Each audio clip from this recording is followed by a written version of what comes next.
Mechanism of peristalsis. ব্যাপারটা জানার আগে আমাদের জানতে হবে যে পেরিস্টালসিস মানেটা কি। পেরিস্টালসিস মানেই হচ্ছে যে কোনো খাবার যখন আমরা খাই তখন ওইটা একটা নির্দিষ্ট কাজ প্রসেস করে খাবারগুলো আমাদের ইন্টেস্টাইনের মধ্যে যায়। এই যে খাবার যাওয়া, দ্য প্রোপালসিভ মুভমেন্ট মানে হচ্ছে খাবার মুখ থেকে অ্যানাল পর্যন্ত যাওয়ার মধ্যে যে প্রসেসটা ঘটে, কিভাবে যায়, বা খাবারগুলো তো আর ঢেলে দিলাম চলে গেল এরকমটা হয় না, একটা নির্দিষ্ট প্রসেস থাকে ওটাকে এগিয়ে নেওয়ার জন্য। তো সেটাই যে প্রসেসটা হয় সেটাই হচ্ছে আসলে পেরিস্টালসিস।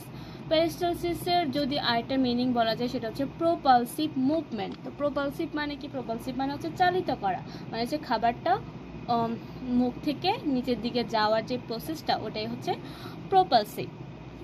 যদি আমরা এটাকে একটু ইংলিশে বলার চেষ্টা করি সেটা হচ্ছে peristalsis is a reflex response that is initiated when the gut wall is stretched by the contents of the lumen, and it occurs in all parts of the gastrointestinal tract from the esophagus to the rectum. মানে কি? তার মানে হচ্ছে আমাদের যে খাবারগুলো আছে সেই খাবারটা আমাদের ইন্টেস্টাইনাল ট্র্যাক্ট, গ্যাস্ট্রোইন্টেস্টাইনাল ট্র্যাক্ট মানে হচ্ছে যে মাউথ, ইসোফেগাস থেকে একদম ইন্টেস্টাইনাল থেকে অ্যানাল পর্যন্ত খাবারটা যেতেই থাকে। তো এই যে যাওয়ার যে প্রসেসটা ওইটাই হচ্ছে পেরিস্টালসিস। তাহলে এখানে ডিরেকশনটা কি? ডিরেকশনটা হচ্ছে from mouth to the Anas. And এটার পারপাসটা কি, মানে এটার রিজনটা কি, এটা হওয়ার কারণটা কি? এটা খাওয়ার কারণ একটা হচ্ছে ফুডকে সামনের দিকে এগিয়ে নিয়ে যাওয়া একটা, দুইটা হচ্ছে ডাইজেস্টিভ এনজাইমগুলোর সাথে খাবারগুলোকে মিক্সিং করে আমাদের জন্য অ্যাবজর্পশন হওয়ার জন্য সুযোগ করে দেওয়াটা। এখন আমরা মেকানিজমের দিকে চলে যাই। সো প্রথমেই আমরা খাবার খাই, আমাদের খাবারগুলোকে টুকরো টুকরো করে ফেলে আমাদের দাঁতগুলো। যখন টুকরো করার পরে আমরা গিলার মুহূর্তে আমাদের স্যালাইভাটা খাবারটাকে এক ধরনের গোল আকার করে ফেলে, যেটাকে মেডিকেল ভাষায় আমরা বলি বোলাস। Bolus, BOLUS, bolus. তো এই বোলাসটাকে এগিয়ে নেওয়ার জন্য আমাদের ব্রেইনের একটা কাজ থাকে। ওই ব্রেইনের যে সিস্টেমটা আমাদের কাজ করে সেটা হচ্ছে এন্টেরিক নার্ভাস সিস্টেম। এই এন্টেরিক নার্ভাস সিস্টেমের মধ্যে কিছু নার্ভ থাকে, সেগুলো হচ্ছে মাই এন্টেরিক নার্ভ ফ্লেক্সাস অথবা অরব্যাক্স ফ্লেক্সাসও এটাকে বলা হয়। এই যে ফ্লেক্সাস, এই যে মাই এন্টেরিক নার্ভ ফ্লেক্সাস, এটা কোন জায়গায় থাকে? আপনাদের সুবিধার্থের জন্য আমি একে দেখাচ্ছি। এই যে এই জিনিসটা ধরেন, এটা হচ্ছে আমাদের ইন্টেস্টাইন আর এটা হচ্ছে বোলাস, যে খাবারের যে ফুড কন্টেন্ট ওইটা বোলাস। এটার পাশে যে মাসল থাকে, যেমন এখান দিয়ে হয়তো মিউকোসা থাকে, এখানে সাব মিউকোসা, তারপরে এটা হচ্ছে মাসকুলারিস এক্সটার্না, যেটা স্মুথ মাসল দিয়ে গঠিত। এই যে এই রাউন্ড যেটা দেখা যাচ্ছে সার্কুলার আকারে, সেটা হচ্ছে circular layer of muscularis externa, আর এটা হচ্ছে outer longitudinal layer of muscularis externa, যেগুলো হচ্ছে নিউরনস, এক ধরনের নিউরনস। তো আমাদের পেরিস্টালসিসের মধ্যে যে ঘটনাটা ঘটে সেটা হচ্ছে এই যে বোলাসটা আমাদেরকে এগিয়ে যাইতে হবে, সামনের দিকে আগাতে হবে, যেটাকে বলা হচ্ছে প্রোপালসিভ মুভমেন্ট। এখন সামনে দিয়ে আগানোর জন্য আমাদের একটা প্রসেস থাকে।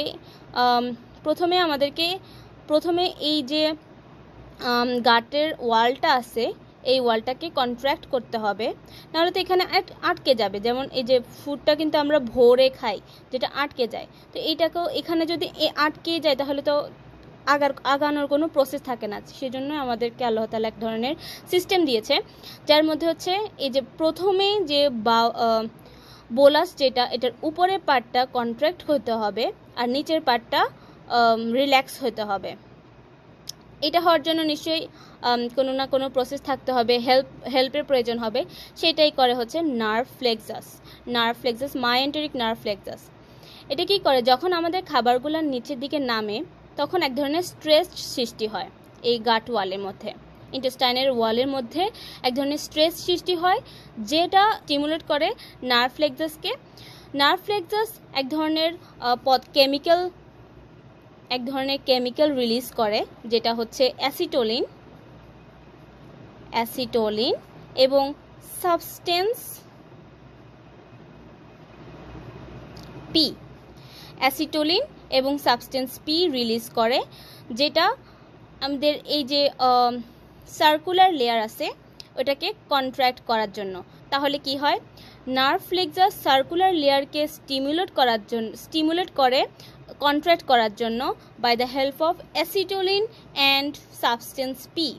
অ্যাসিটোলিন এবং সাবস্টেন্স পি কেমিক্যালগুলোর সাহায্যে আমাদের সার্কুলার লেয়ারটা কন্ট্রাক্ট করে, যেটা করে হচ্ছে নার্ভ ফ্লেক্সাসের স্টিমুলেট করার কারণে। একই সাথে যখন আমাদের সার্কুলার লেয়ারটা কন্ট্রাক্ট করবে, পাশাপাশি যে এই লাইনটা হচ্ছে লংগিটিউডিনাল লেয়ার, যেটা আমরা আগেই বলেছিলাম। লংগিটিউডিনাল লেয়ারকে স্টিমুলেট করে রিল্যাক্স হওয়ার জন্য। সার্কুলার লেয়ারকে কন্ট্রাক্ট করে আর লংগিটিউডিনাল লেয়ারকে রিল্যাক্স করে। কার সাহায্যে? সেটার জন্য যে কেমিক্যালটা বের হয় সেটা হচ্ছে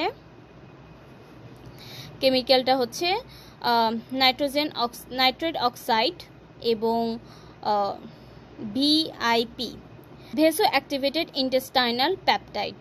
এই দুইটা কেমিক্যালের সাহায্যে লংগিটিউডিনাল লেয়ারটা রিল্যাক্স হয়। একই সাথে যখন এই জিনিসটা ঘটে তখন এই এখানে যে নিউরনগুলো থাকে এটা সিগন্যাল পাঠায় ডিসেন্ডিং নার্ভ ফ্লেক্সাসকে, যেটা বোলাসের নিচের পার্টটাকে প্রসারিত করার জন্য কাজে লেগে যায়।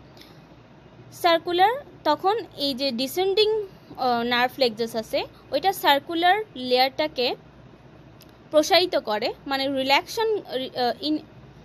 মানে স্টিমুলেট করে রিল্যাক্স হওয়ার জন্য।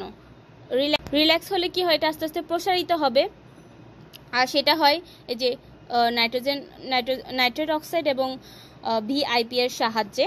এবং এই যে নার্ভ ফ্লেক্সাসগুলো লংগিটিউডিনালকে কন্ট্রাক্ট করার জন্য স্টিমুলেট করে অ্যাসিটোলিন এবং সাবস্টেন্স পি রিলিজ করার মাধ্যমে।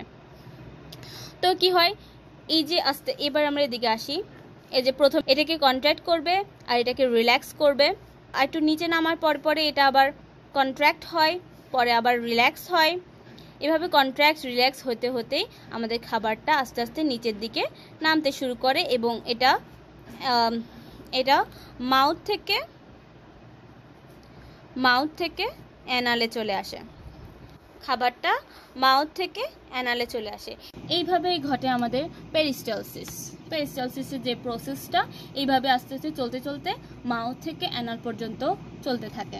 এটাকে যদি আমরা সামারি আকারে বলি, সেটা হচ্ছে প্রথমেই পেরিস্টালসিস মানে হচ্ছে ইসোফেগাস থেকে খাবারটা অ্যানাল পর্যন্ত যাওয়ার প্রসেসটা হচ্ছে পেরিস্টালসিস। এই যে পেরিস্টালসিসের ভিতরে যে প্রসেসটা, এই প্রসেসটা ঘটার জন্য যে কাজটা মেইন করতে হবে সেটা হচ্ছে বোলাসের উপরের সাইড, সেটাকে আমরা বলবো ওরাল সাইডে, আর বোলাসের যে নিচের পার্ট সেটাকে আমরা বলবো অ্যানাল সাইড। ওরাল সাইডের ক্ষেত্রে সার্কুলার লেয়ারটাকে কন্ট্রাক্ট করতে হবে আর লংগিটিউডিনাল লেয়ারটাকে রিল্যাক্স করতে হবে। আর অ্যানাল সাইডের ক্ষেত্রে একই টাইমে ওই সিগন্যালটা ওই টাইমে যেটা ঘটে সেই সিগন্যালটা পাঠায় অ্যানাল সাইডে, যেই ক্ষেত্রে আপনার সার্কুলার লেয়ারটাকে রিল্যাক্স হতে হবে আর লংগিটিউডিনাল লেয়ারটাকে কন্ট্রাক্ট হতে হবে।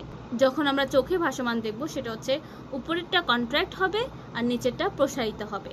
খাবারটা আস্তে আস্তে নিচের দিকে নামা শুরু করবে। এভাবে প্রসেস হতে যখনই কন্ট্রাক্ট হবে সেটা নিচের দিকে পুল করবে, নিচের সাইড অ্যানাল সাইডটা প্রসারিত হয়ে খাবারটার জন্য জায়গা বের করবে। এভাবে চলতে চলতে খাবারটা নিচের দিকে নেমে যাবে। এটাই হচ্ছে পেরিস্টালসিস। সো কন্ট্রাক্ট করার জন্য আমাদের যে কেমিক্যালটা রিলিজ হয় সেটা হচ্ছে অ্যাসিটিকোলাইন আর হচ্ছে substance P.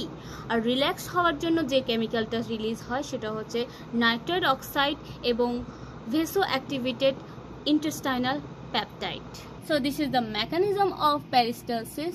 See you in the next video.